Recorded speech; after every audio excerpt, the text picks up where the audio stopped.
Skardu TV आप देख रहे हैं और मैं हूं कासिम भट्ट। इस वक्त हम शिखर फोर्ट में मौजूद हैं और हमारी खुशकिस्मती है कि एक ऐसी शख्सियत हमारे साथ मौजूद है जो नाबगह रोज़गार हैं। कराची से इनका ताल्लुक़ है लेकिन स्वीडन में रहते हैं। दर्स व तदरीस से भी इनका शगफ रहा है और बड़ी पुरानी यादें हैं सिकरदू के हवाले से इनके पास। तो हम बात करेंगे जनाब मोहम्मद सिकंदर खान साहब से। सिकंदर खान साहब, सबसे पहले तो सिकरदू में खुशामदीद।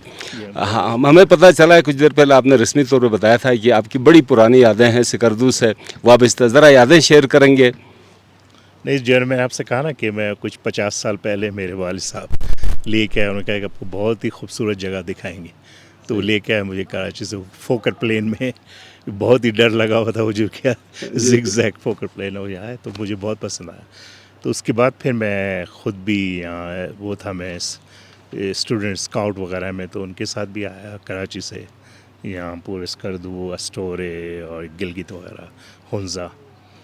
और जब मैं फिर बाहर चला गया पीएचडी वगैरह करने के लिए, स्वीडन, वहाँ टर्की, फिर यूरोप, फिर यूएसए और फिर फाइनली स्वीडन।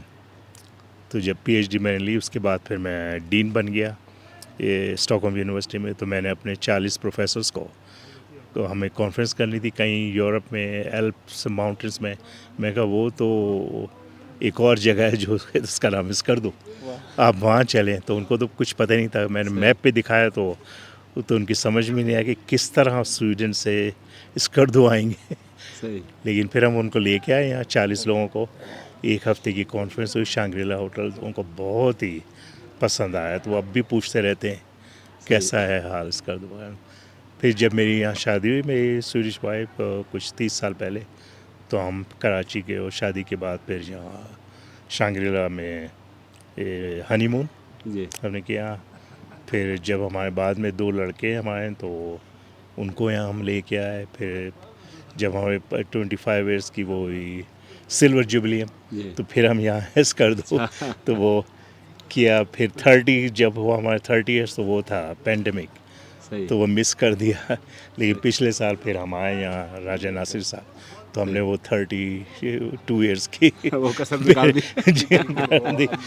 और फिर हमारा जो लड़का है, जब उसने उसको मास्टर्स थीसिस करनी थी ग्लासगो में, तो हमने उसका सब्जेक्ट कहा कि आप यहाँ वो करें सस्टेनेबिलिटी, इको टूरिज्म, होटल वगैरह की प्रोजेक्ट। तो उन्होंने कहा बहुत अच्छा।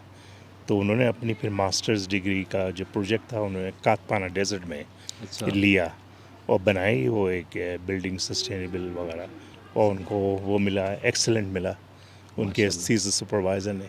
तो वो कुछ ले के भी चले गए सैंड वगैरह यहाँ से कातपाना डेजर्ट। तो मैंने उनसे कहता रहता हूँ कि वापस दे दें वापस वरना कम हो जाएगी अगर सब लोग ले जाए यहाँ से। तो अच्छा उन्होंने, डॉक्टर साहब, ये 40 साल पहले जो सिकरदू आपने देखा और 40 या साल 50 बाद साल या पहले, 50 साल 50 साल पहले जो पहले। आपने देखा और आज के सिकरदू में क्या नहीं, फ़र्क वो देख तो रहे हैं? बिल्कुल ही फ़र्क हो गया। जब हमें 50 साल है तो हमें तो कोई टूरिस्ट कोई नज़र ही नहीं आया था, सही।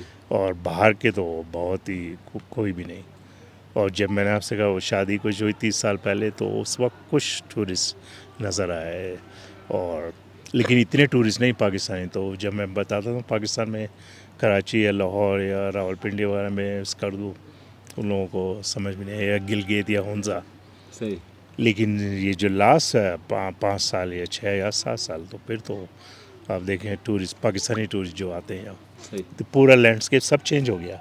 अच्छा डॉक्टर साहब, आप कोई प्रोजेक्ट भी अभी राजा नासिर साहब बता रहे थे, कोई प्रोजेक्ट लेकर आए हैं, इस प्रोजेक्ट का ज़रा मुख्तसर इजमाली जायज़ा लें। तो वो ये हुआ कि मैं जो काम करता हूँ, तो ये जो इंटरनेशनल ऑर्गेनाइजेशंस वगैरह में फिर मैंने बहुत ही मदद दी। चाइनीज़ गवर्नमेंट के में 500 से ज़्यादा प्रोजेक्ट्स तो चाइना में बने हुए, वो सब भी उसी के अंदर ये होता है कि sustainability, water treatment, water purification, switch treatment, drainage system, ये सब टेक्नोलॉजी जो चाइना में थी नहीं। तो जब मैं एडवाइज़र गया वर्ल्ड बैंक की तरफ से चाइना कुछ 30 साल पहले, तो वो तो मैंने उनके डिपार्टमेंट जो होती है वो ministry of foreign trade, import of high tech, उसकी वर्ल्ड बैंक की तरफ से मदद दी चाइना को।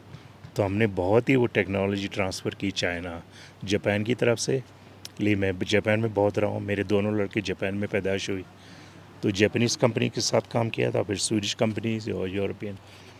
तो वो बहुत ही ट्रांसफ़र किया। फिर मैंने रिज़ल्ट देखा, आप देखा चाइना आप खुद ही ट्रांसफ़र कर रहा है टेक्नोलॉजी। सही 30-40 साल पहले वो मुझसे पूछते थे और मेरे और कोलीग से कि मदद दें हमें, कि हमारे पास है ही नहीं कोई टेक्नोलॉजी, किस तरह बनाएं सस्टेनेबिलिटी, ग्रीन टेक्नोलॉजी वो सब।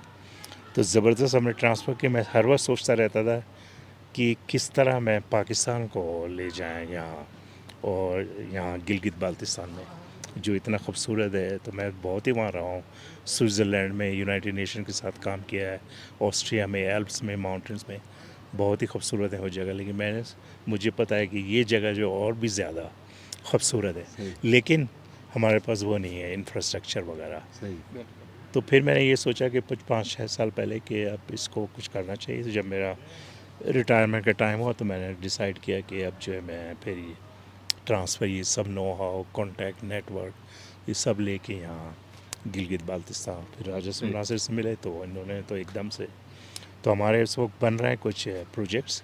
एक तो वो में से एजाज साहब के साथ स्कर्दू एयरपोर्ट का, फिर एक और जो है यहाँ शिगर वैली, फिर आपने दिखाया वो दिखाया वो जहाँ वो अकेडमी बनाने का, तो हमने वो तो बनाई है बहुत। माउंटेनियरिंग रॉक क्लाइंबिंग इंस्टीट्यूट और प्लस एक 5 स्टार रिजॉर्ट्स के टाइप पे हम।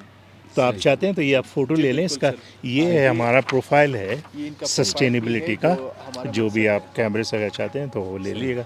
तो उसके अंदर ये है कि जो हम बनाना चाहते हैं प्रोजेक्ट, उसके अंदर वो होता है कि पहले तो आप आइडेंटिफाई करें सब स्टेक होल्डर्स, और बहुत ही इंपॉर्टेंट स्टेक होल्डर्स होता है वो तो लैंड ओनर जिसकी लैंड है, और फिर वो जो होते हैं लोकल कम्युनिटी जो करीब।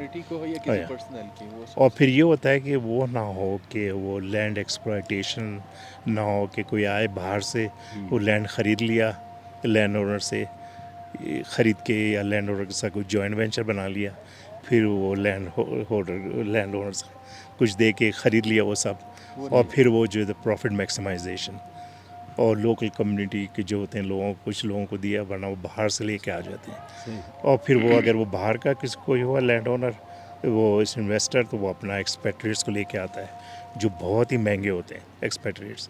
तो रिज़ल्ट होता है कि वो जो होता है प्रॉफिट, वो सब जो है वो इन्वेस्टर को जाता है, वो बाहर चला जाता है। सही।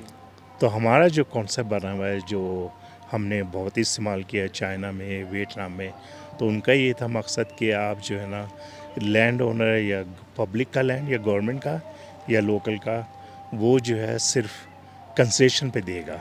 सही। और कंसेशन का ये होता है कि आप फिर एग्रीमेंट करते हैं कि ये मैं कंसेशन देता हूँ, जैसे एजाज साहब 12 साल की किसी इन्वेस्टर को, लेकिन उसमें देखें कि वो इन्वेस्टर को जो है ना कुछ रिटर्न होना चाहिए, लेकिन वो बहुत ज़्यादा उसको नहीं लेना चाहिए, इसलिए कि उसको भी वो होना चाहिए इंटरेस्ट सस्टेनेबिलिटी का, green environment protection, wild life, fauna और सब। और वो उनका मकसद ये होगा कि वो जो इन्वेस्टमेंट कर रहे हैं ना, वो कर रहे हैं कि ये क्लाइमेट एक्शन, क्लाइमेट चेंज की जो हम बात करते हैं, ये एनवायरनमेंट की, तो ये हुआ कि जैसे ही उनको वो मिल गया रिटर्न इन्वेस्टमेंट, उनका इन्वेस्टमेंट, वो फिर वापस लैंड ओनर को।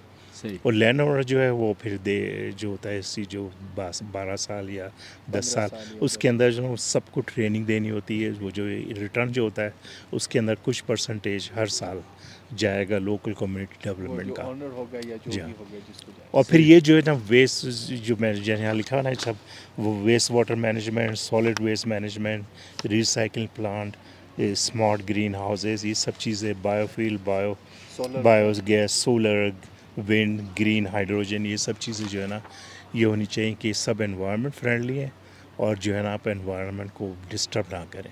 सही। और लोगों को accommodation सर, भी दे दे इस प्रोजेक्ट से हट के राजा साहब से भी हमने इस प्रोजेक्ट के बारे से बात की थी।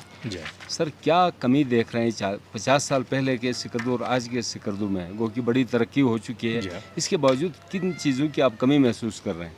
नहीं, कमी ये है कि वो एनवायरनमेंट बिल्कुल डिस्टर्ब हो गई ना। तो आप देखिए कि वो मैं जो पूछा, जब मैं शांगला में था, मैंने उससे पूछा वो वेस्ट का क्या होता है, वेस्ट मैनेजमेंट कुछ पता नहीं, स्वेज ट्रीटमेंट। तो ये तो बहुत ही वो हो गया। अगर एनवायरनमेंट का पूछ रहे हैं ना, तो मैं कहूँगा कि बहुत ही वो क्लीन था जब मैं यहाँ आया 40-50 साल पहले। इतना वो था कि मैं कराची की वो देखी थी मैंने, इतनी ख़राब हर जगह। और जब यहाँ गिलगित बाल्टिस्तान, इस वजह से मेरे वालिद साहब को पसंद था। यहाँ तो हर चीज़ साफ़, सब चीज़ें। लेकिन ये जो अब जो टूरिज्म बूम जो हो गया ना, तो उसका मैंने बात भी की थी राजा साहब से, वो भी बिल्कुल ही अवेयर हैं कि कुछ करना चाहिए कि ये रिस्पॉन्सिबिलिटी। Instructions और कुछ जी हाँ, सही। तो ये हम इसमें काम करना चाहते हैं कि दिखाएं यहाँ को कि कितना इम्पोर्टेंट है कि एनवायरनमेंट को ठीक रखें, वरना तो फिर बिल्कुल ही ये सब ख़राब हो जाएगा। अच्छा, आपके बच्चे भी इसी तरह जी बिल्कुल यहाँ बिल्कुल पे ही, वो बिल्कुल गिलगित ही। बल्तिस्तान ज़्यादा सिकंदू जी हाँ। को जी हाँ, वो तो जैसा वो Basis आर्किटेक्ट यहाँ के हैं ना, तो उन्होंने डिज़ाइन बनाए हैं हमारे, सारा तो सही। वो अभी आ नहीं सके, वो ज़रा बिजी थे, तो वो भी बनाते हैं ग्रीन बिल्डिंग्स। अच्छा, तो उसके अंदर हम कहते हैं जो हमारा जो वो है, ये जो पेपर दिखा है ना, ज़ीरो कार्बन एमिशन।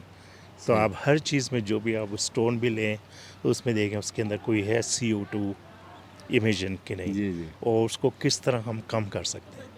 तो पूरी बिल्डिंग बनाने का, और हमने फिर वो कैलकुलेशन किया हुआ है, वो ख़र्चा ज़्यादा नहीं होता है, वो इससे ही होता है जैसे सही। आप एक ट्रेडिशनल बनाते हैं। अच्छा, ये प्रोजेक्ट कब से आप बाकायदा इस पे काम शुरू होगा? नहीं, काम तो हम जैसे अभी शुरू ही है, शुरू process, तो paper works प्रोसेस हो रहा है, बस ये पेपर वर्क अच्छा। हम करें, तो हमने वो दिखाया हुआ है वो सस्टेनेबिलिटी प्रोफाइल, और वहाँ से हमें वो ग्रीन लाइट मिल गई है ग्रीन सही। फंड वगैरह से।